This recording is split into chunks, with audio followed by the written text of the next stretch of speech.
been reading David White's book, Consolations, and in it he talks about the human being as being a living geography, and that we're made up not only of all the different parts of our bodies, but we're also made up of our memories, of our history, of the time and place in which we were born, in where we've come from, where we're going, and all the intersections that we have with the world and the people around us.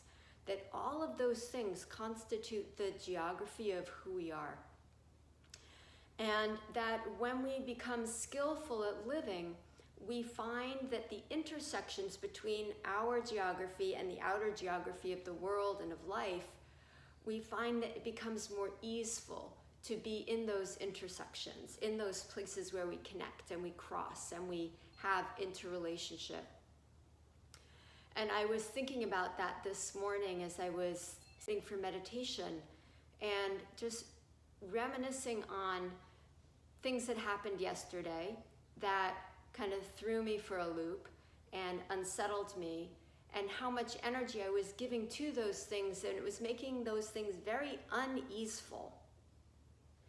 And that I could actually just shift a tiny little bit and give a little bit less weight to what was happening, and it was something that I could give less weight to, and that then the intersection between me and those things became more easeful.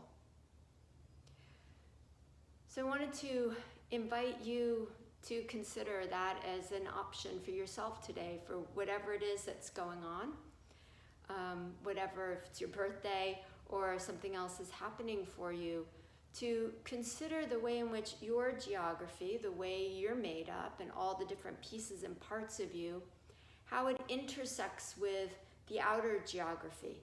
And he even talks about the geology, kind of like the history and the bones of who we are, our childhood, the things that have happened to us, all the things that have impacted us become like our geology, our bedrock, our foundation.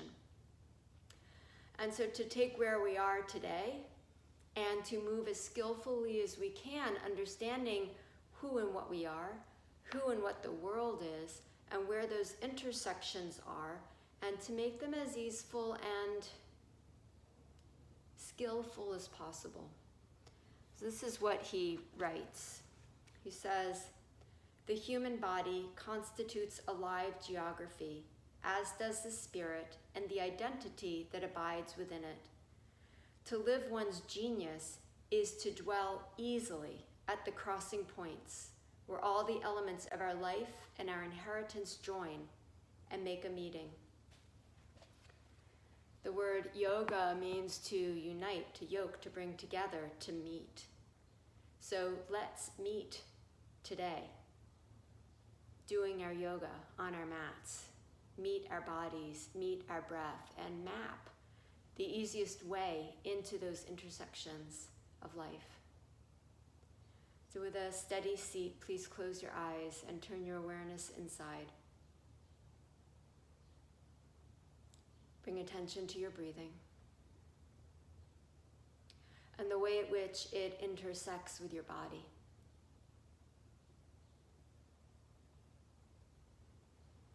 Fill yourself up from the inside and empty yourself out into the world.